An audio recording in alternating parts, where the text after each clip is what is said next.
मेरे प्रिय आत्मन, तो आज हम बात करेंगे एक किताब जिसका नाम है इट एंड्स विद अस। इसकी शुरुआत होती है एक लड़की से जिसका नाम था लिली। लिली एक छोटे से शहर में रहती थी। उसका घर समुद्र के पास था। लिली को समुद्र बहुत पसंद था। वो अक्सर समुद्र के किनारे जाती और रेत पर खेलती। उसे समुद्र की आवाज सुनना बहुत अच्छा लगता था। लिली के घर में उसके मम्मी पापा रहते थे। लिली अपनी मम्मी से बहुत प्यार करती थी। उसकी मम्मी उसे कहानी सुनाती और उसके साथ खेलती। लेकिन लिली के पापा अक्सर गुस्सा करते, वे चीजें तोड़ देते और मम्मी पर चिल्लाते। इससे लिली बहुत डर जाती थी। जब पापा गुस्सा करते तो लिली अपने कमरे में जाकर छिप जाती और वह अपने खिलौनों से बात करती और उनको कहती कि डरो मत, सब ठीक हो जाएगा। लिली स्कूल जाना पसंद करती थी। वहाँ उसके बहुत सारे दोस्त थे। उसकी सबसे अच्छी दोस्त थी जिसका नाम था एलिसन। स्कूल में लिली को पढ़ना लिखना बहुत पसंद था। उसकी एक खास डायरी भी थी जिसमें वो रोज लिखती थी। एक दिन लिली ने अपनी डायरी में लिखा, जब मैं बड़ी हो जाऊंगी तो मैं दुनिया घूमूंगी और सबको खुश करूंगी। जब लिली 15 साल की हुई तब उसके स्कूल में एक नया लड़का आया जिसका नाम था एटलस। एटलस अकेला रहता था। उसके पास खाने के लिए भी ठीक से नहीं था। लिली ने सोचा मुझे एटलस की मदद करनी चाहिए। लिली एटलस के लिए खाना लाती, वो उसके साथ बैठकर बातें करती। धीरे धीरे एटलस और लिली अच्छे दोस्त बन गए। एटलस लिली को अपनी कहानियां सुनाता। वह बताता कि वह कैसे अकेला रहता है और उसको कैसा लगता है। एक दिन एटलस ने लिली को एक बहुत सुंदर फूल दिया। उसने कहा, लिली तुम मेरी सबसे अच्छी दोस्त हो। लिली ने मुस्कुरा कर वह फूल अपनी डायरी में रख लिया। लेकिन फिर एक दिन एटलस को दूसरे शहर जाना पड़ा। लिली बहुत उदास हो गई। उसने एटलस से कहा, हम हमेशा दोस्त रहेंगे, ठीक है। लिली ने उस दिन अपनी डायरी में लिखा, मुझे एटलस की बहुत याद आई। समय बीतता गया और लिली बड़ी हो गई। वो कॉलेज जाने लगी। कॉलेज में उसने बहुत कुछ नया सीखा।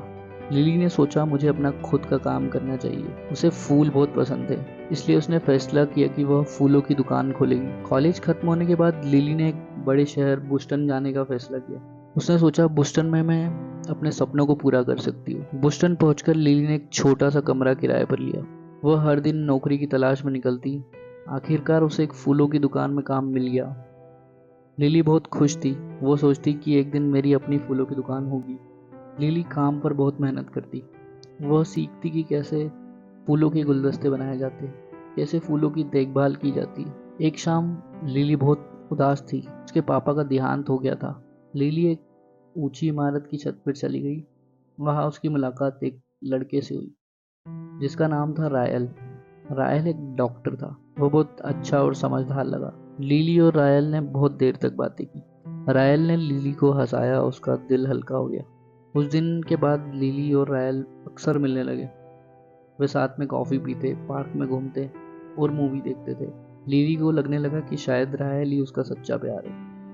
वो सोचती कि क्या रायल मेरे लिए सही है। लिली ने अपनी नौकरी में बहुत मेहनत की।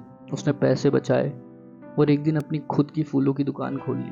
उसने दुकान का नाम रखा लिली ब्लूम्स। ब्लूम का मतलब होता है खिलना। लिली चाहती थी कि उसकी दुकान में आने वाले लोग भी फूलों की तरह खिल जाए। दुकान चलाना आसान नहीं था। कभी कभी लिली बहुत थक जाती, लेकिन जब लोग उसके फूल को देखकर मुस्कुराते तो उसे बहुत अच्छा लगता। रायल अक्सर दुकान में आता था, लिली की मदद भी करता था। वो कहता, लिली तुम बहुत बहादुर हो, तुमने अपने दम पर यह सब कर लिया। एक दिन जब लिली अपनी दुकान में काम कर रही थी, अचानक दरवाजा खुला। लिली ने देखा और हैरान रह गई। वहां पर एटलस खड़ा था। एटलस ने कहा, हाय लिली, मैं तुम्हें बहुत याद करता हूँ और मैंने तुम्हें बहुत याद किया। लिली को एटलस को देखकर बहुत अजीब सा लगा। वो खुश भी थी और थोड़ी परेशान भी। एटलस ने बताया कि वो एक रेस्टोरेंट चलाता है। उसने लिली को अपने रेस्टोरेंट में खाने के लिए बुलाया।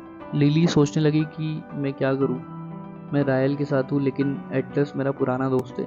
धीरे धीरे लिली ने देखा कि रायल का व्यवहार बदल रहा है। कभी कभी वो गुस्सा हो जाता है। यह देखकर लिली को अपने पापा की याद आ जाती है। एक रात रायल ने गुस्से में लिली को धक्का दिया। लिली बहुत डर गई। उसे लगा जैसे वह फिर से एक छोटी बच्ची बन गई है जो अपने पापा से डरती थी। लिली ने सोचा, क्या मैं अपनी मम्मी की तरह बन गई हूँ, मुझे ये सब सहना चाहिए। उसने अपनी पुरानी डायरी निकाली और पढ़ा जो उसने बचपन में लिखा था। उसने खुद से वादा किया था कि वो कभी जिंदगी में ऐसा कुछ नहीं करेगी जिससे उसे डर लगे।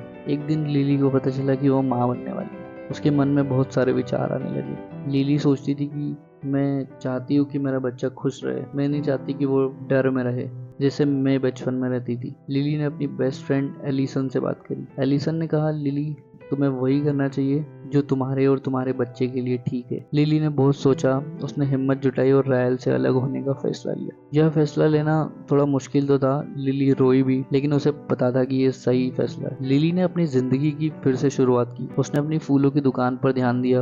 वह अपने बच्चे के लिए तैयारी करने लगी। एटलस लिली का अच्छा दोस्त बन गया। वह उसकी मदद करता और उसे समझता था। लिली ने अपनी डायरी में लिखा, मैं वह डरी हुई छोटी लड़की नहीं हूँ, मैं एक मजबूत औरत हूँ। मैं अपने बच्चे के लिए एक अच्छी दुनिया बनाऊंगी। लिली की दुकान अच्छी चल रही थी। लोग उसके फूल पसंद करते। कई लोग तो सिर्फ लिली से बात करने के लिए दुकान में आते थे। जब लिली का बच्चा हुआ तो वो बहुत खुश हो गई। उसने अपनी बेटी का नाम रखा डेजी। डेजी भी एक फूल का नाम है। लिली डेजी को अपनी दुकान में लेके आती। वह उसे फूलों के बारे में बताती। डेजी फूलों को देखकर हंसती और ताली हो जाती। एक दिन लिली ने डेजी को अपनी पुरानी डायरी दिखाई। उसने कहा, देखो बेटा, ये मेरी कहानी है, तुम भी अपनी कहानी लिखना। तो दोस्तों, लिली की इस कहानी से हमें बहुत कुछ सीख मिलती है। जैसे लिली ने हमेशा अपने बड़े सपने को देखा, उसके लिए मेहनत की। हमें भी अपने सपनों के पीछे दौड़ना चाहिए और उसे पूरा करना चाहिए, चाहे रास्ता कितना भी मुश्किल क्यों ना हो। लिली ने कठिन समय में हिम्मत नहीं हारी। हमें भी अपने आप पर विश्वास रखना चाहिए और मुश्किलों का सामना करना चाहिए। लिली ने देखा कि अच्छे रिश्ते बहुत महत्वपूर्ण होते हैं। हमें भी ऐसे लोगों के साथ रहना चाहिए जो हमें खुशी और सपोर्टिव महसूस कराते। लिली ने अपने जीवन में खुश रहने के लिए कठिन फैसला लिया। यह हमें सिखाता है कि हमें अपनी खुशी और भलाई के लिए सही निर्णय लेना चाहिए। लिली ने अपनी बेटी के लिए खुशहाल जीवन सुनिश्चित किया। माँ का प्यार और बच्चों के लिए एक अच्छा जीवन देना महत्वपूर्ण है। लिली ने अपने जीवन को फिर से शुरू किया और सफलता पाई। यह हमें बताता है कि कठिनाइयों के बावजूद भी हम हमेशा नई शुरुआत कर सकते हैं और उम्मीद बनाए रख सकते हैं। Thank you.